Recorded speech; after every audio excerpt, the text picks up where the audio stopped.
Film ini dibuka dengan dua nelayan yang lagi asik mencari ikan. Suasana mulai berubah tegang pas mereka masuk ke zona berbahaya, yang katanya sih ada monster lautnya. Tapi salah satu nelayan menyeletuk, bilang itu cuma akal-akalan biar nelayan lain gak ngambil ikan di daerah yang emang bagus banget hasilnya. Lagi sibuk-sibuk nari jala, salah satu dari mereka ngeliat sosok mengerikan. Langsung deh mereka berdua nyoba nangkep monster itu. Sayang beribu sayang, gagal total. Kemudian berpindah pada monster laut yang sangat ditakuti oleh para manusia. Dia bernama Luka. Di sana terlihat Luka yang membala ikan jauh di dasar lautan. Karena bosan dengan kegiatan sehari-hari yang itu-itu saja, Luka tanpa sengaja menemukan barang-barang milik manusia. Kegembiraan atas penemuan itu membuatnya lupa segalanya, termaksud waktu untuk pulang. Dengan nada cemas yang tak putus-putus, ibunya terus mewanti-wanti agar ia tak sampai terlihat oleh siapapun dari dunia atas. Ayahnya di sisi lain tampak lebih lepas. Namun, perhatian justru tertuju pada neneknya yang sedang sakit. Ia bersikap aneh dan terus mengulang pertanyaan tentang permukaan. Sampai suatu saat, nenek membuka suara bahkan berbagi kenangan masa lalunya saat bermain kartu di sana. Habis dengerin ibunya wanti-wanti buat terus ngumpet dari manusia, Luka balik lagi deh membala ikannya. Di sana dia malah nemuin banyak barang-barang dari atas. Gak lama kemudian, dari belakang nongol tuh orang pakai baju penyelam. Ya jelas aja Luka langsung jiper dan langsung ngumpet deh. Gak disangka, penyelam itu ternyata monster laut juga, namanya Alberto. Rupanya dari awal dia emang punya hobi ngoleksi barang-barang manusia dan nyembunyiin di suatu tempat di atas sana. Rasa ingin tahu yang besar mendorong Luka untuk membututi Alberto. Betapa terkejutnya ia ketika melihat Alberto dengan tenang mencapai permukaan dan seketika bertransformasi menjadi wujud manusia. Tanpa banyak bicara, Alberto segera menarik Luka ke atas, mengajaknya untuk berubah menjadi manusia. Pengalaman pertama itu tentu saja membuat Luka dilanda kepanikan. Namun, Alberto dengan sabar menenangkannya. Di dunia baru itu, Luka merasakan kekaguman yang luar biasa, meski benaknya masih dipenuhi keheranan. Setelah kejadian itu, Luka akhirnya balik ke rumah, tapi dia jadi nggak nyenyak tidur. Kepalanya terus aja mikirin soal dunia di atas. Keesokan harinya, dengan sedikit keberanian, Luka mutusin buat nyusul Alberto ke permukaan lagi. Setelah memberanikan diri, Luka langsung menuju permukaan. Tapi, dia masih belum lihai gerakin kakinya. Untungnya, Alberto dengan talenta ngajarin Luka selangkah demi selangkah sampai akhirnya bisa jalan dengan benar. Setelah berhasil berjalan, Alberto mengajak Luka menuju persembunyiannya, sebuah menara tinggi yang tampak misterius. Di sana, Alberto menjelaskan bahwa ia tinggal bersama ayahnya. Meskipun sang ayah jarang berada di rumah, Alberto kemudian memperlihatkan kepada Luka semua harta karun yang telah ia kumpulkan, termasuk sebuah poster usang bergambar Vespa. Dengan mata berbinar-binar, Alberto menerangkan bahwa Vespa adalah kendaraan ajaib yang dapat mengantarkan mereka kemana saja. Tak lupa, Alberto meminta bantuan Luka untuk mewujudkan impiannya, membuat Vespa dari barang-barang bekas yang ada. Terus, mereka menghabiskan waktu lumayan lama buat nyempurnain Vespa itu. Tiba-tiba Luka sadar udah waktunya dia pulang. Gak lama setelah pulang, Luka langsung kena semprot ibunya. Tapi untungnya ada nenek yang ngerti banget keinginan Luka. Dia langsung bilang ke ibunya kalau Luka habis disuruh cari teripang. Besoknya, Luka sama Alberto nyoba skuter rongsokan mereka. Malah langsung pada copot tuh bagian-bagiannya. Tapi Alberto nggak patah semangat. Dia malah makin pengen bikin Vespa yang lebih mantap. Alhasil, mereka berdua beberapa hari kemudian fokus nyari bahan dan ngerakit ulang Vespa mereka. Di laut, ortunya Luka akhirnya nggak kalau anaknya udah berenang jauh. Nggak tahu kemana. Langsung deh mereka khawatir banget. Sementara itu, Alberto terus ngerayu Luka buat ikut turun bukit. Tapi Luka masih ragu-ragu. Akhirnya mereka turun barengan dan nyemplung ke air. Mangkir-lengkir aja tuh pertemanan mereka. Pas malam, Alberto sambil ngeliatin langit bilang, bintang itu ikan kecil-kecil. Dan bulan itu ikan gede banget. Luka jadi ngerasa hidupnya Alberto lebih berwarna. Mereka bercanda-canda sambil mimpiin punya Vespa buat jalan-jalan. Tiba-tiba, Luka kebangun, langsung panik karena udah larut malam dan dia belum balik. Buru-buru deh Luka balik, sambil waspada gitu. Tapi yang namanya juga udah ketahuan, nyokapnya udah siap nyemprot. Langsung ditunjukin tuh barang-barang punya manusia yang disimpan Luka. Karena takut kenapa-napa sama anaknya, ortunya akhirnya ngeplan buat kirim Luka ke pamannya yang stay di laut terdalam. Tapi Luka gak terima.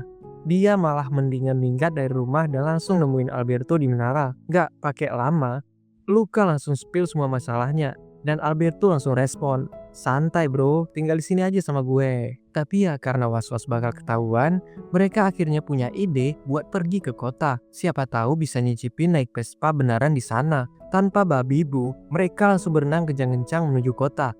Biar nggak ketahuan batang hidungnya sama manusia, mereka keluar dari laut sambil ngesot-ngesot.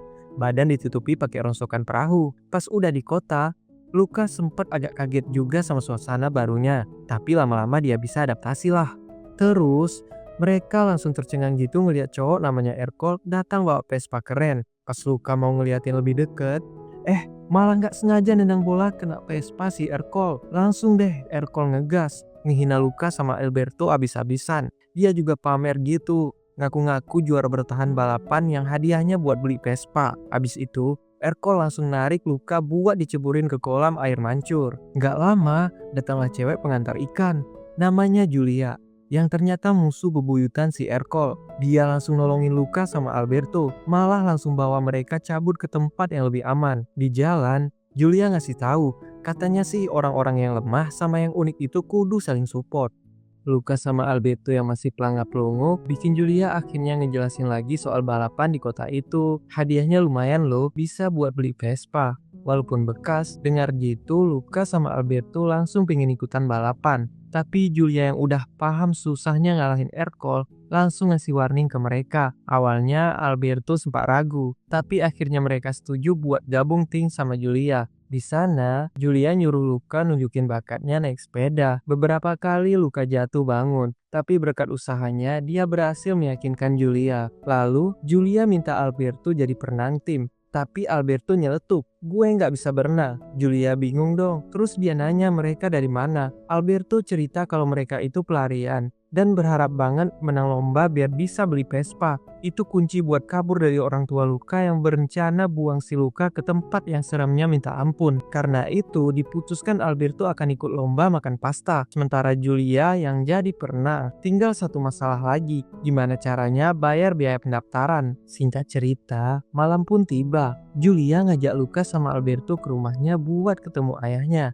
Massimo, seorang nelayan gede bertangan satu. Di sana, mereka baru tahu kalau nelayan di kota itu lagi pada memburu monster laut. Biar nggak ketangkap, Luka dan Alberto mati-matian menyembunyikan identitas mereka. Massimo kemudian nanya tujuan mereka ke sana. Dan Julia langsung jawab kalau mereka mau ikut lomba sebagai timnya. Tapi karena lagi susah duit, Massimo nyuruh Julia buat batalin aja. Julia nggak mau, dia minta kesempatan ke ayahnya karena yakin banget bakal menang dengan tim barunya ini. Julia bahkan bilang kalau Luka sama Alberto bakal bantuin Massimo nyari ikan biar bisa dapat banyak uang. Akhirnya Massimo pun setuju. Malam itu, Luka dan Alberto tidur di rumah pohon. Nah, besoknya ortu Luka nongol di permukaan buat nyari anak mereka. Pas sadar, badannya berubah jadi manusia, mereka kaget banget. Luka dan Alberto yang baru melek langsung kelabakan. Gimana enggak, badan mereka udah balik jadi monster gara-gara hujan semalam. Untungnya Julia dan ayahnya nggak ngeh sama perubahan itu. Setelahnya, Massimo ngajak mereka nyari ikan. Dan berkat bantuan mereka, Massimo panen ikan berlimpah. Di tempat lain, ortunya Luka masih gencar nyariin. Caranya sangat ekstrim banget. Ketika anak yang ditemuin langsung ceburin ke air. Di tempat lain, Julia, Luka, dan Alberto lagi sibuk daftar lomba. Si Ercole datang lagi ngeganggu, malah ngerebut duit pendaftaran mereka. Pas lagi ribut-ributnya, Luka bilang kalau Ercole milik ikan lele berkumis tipis. Ercole yang kesal langsung balikin duit sambil bilang bakal ngancurin mereka di lomba. Akhirnya mereka bisa daftar juga dan langsung latihan sesuai porsinya masing-masing. Pas Luka sama Alberto nemenin Julia latihan renang, Ercole datang lagi ngeganggu. Hampir aja Alberto ketahuan karena kecipratan air. Di sisi lain, orang tuanya Luka masih gencar nyariin dengan cara nyeburin anak-anak ke air. Sampai akhirnya Luka sendiri ngelihat keberadaan mereka. Malamnya, Luka cerita semua kejadian tadi ke Alberto, tapi Alberto kayak nggak percaya gitu. Nggak lama, Alberto diminta tolong sama Massimo. Nah, ini nih yang bikin Luka sama Julia jadi makin dekat, bikin Alberto agak cemburuan dikit. Obrolan Luka sama Julia bikin Luka jadi tahu kalau di langit itu beneran ada bintang. Julia juga ngajak Luka buat lihat lebih dekat pakai teropong bintang. Julia juga jelasin tentang planet, sistem tata surya, dan alam semesta. Banyak banget yang dia ajarin ke Luka. Dan Julia janji bakal ngasih tahu yang lain kalau dia udah belajar di sekolah. Nggak lama, Alberto datang. Luka yang baru tahu hal baru langsung cerita ke Alberto. Tapi Alberto nggak percaya gitu aja dan tetap fokus sama tujuan utamanya, dapatin Vespa. Besoknya mereka latihan lagi dan ortu Luka juga masih terus nyari anaknya. Mereka akhirnya sadar kalau selama ini terlalu protektif sama Luka sampai putus asa. Tiba-tiba aja Luka melintas di depan mereka dan Luka langsung cabut 4 kilat.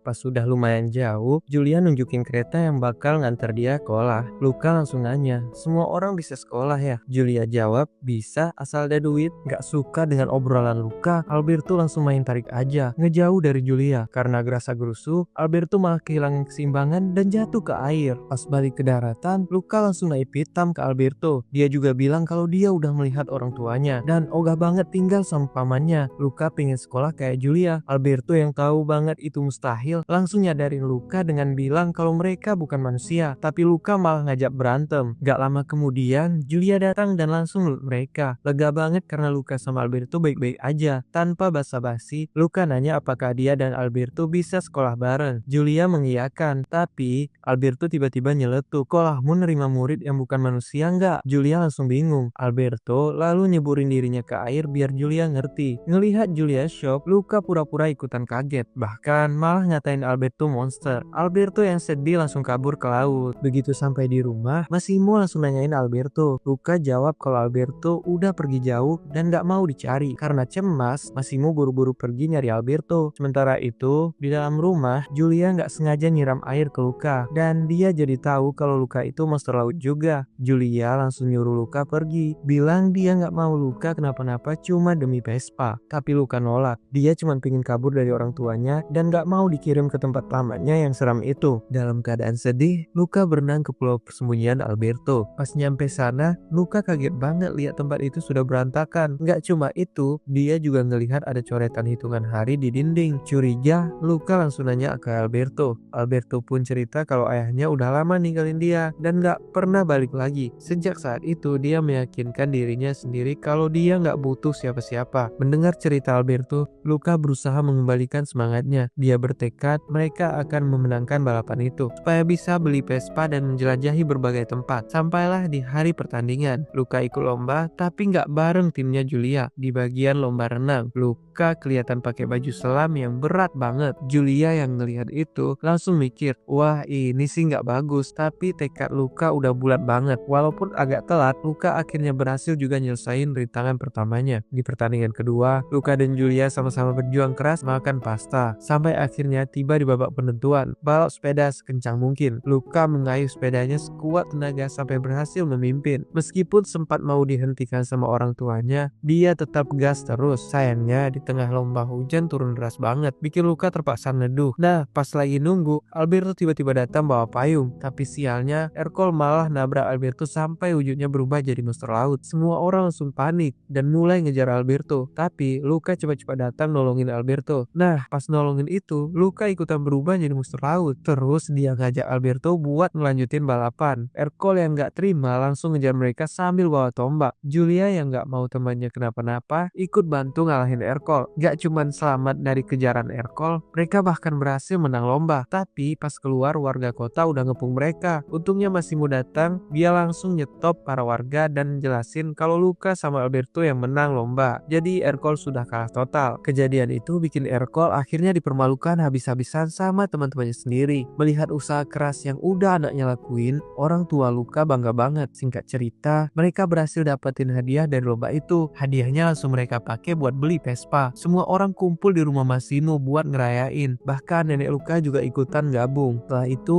Julia undur diri karena harus balik ke sekolah. Kan libur musim panas sudah kelar. Siapa sangka Alberto ternyata ngejual Vespanya cuman buat beliin tiket Luka biar bisa nyusul sekolah bareng Julia. Ortu Luka juga ngasih lampu hijau buat dia sekolah, tapi dengan syarat harus selalu ngabarin. Sayangnya Alberto nggak bisa gabung. Alberto akhirnya milih buat tetap sama Massimo. Luka sempat cemas, tapi Alberto bisa meyakini dia kalau semuanya bakal baik-baik aja. Dan cerita pun selesai dengan pemandangan Luka yang berangkat naik kereta.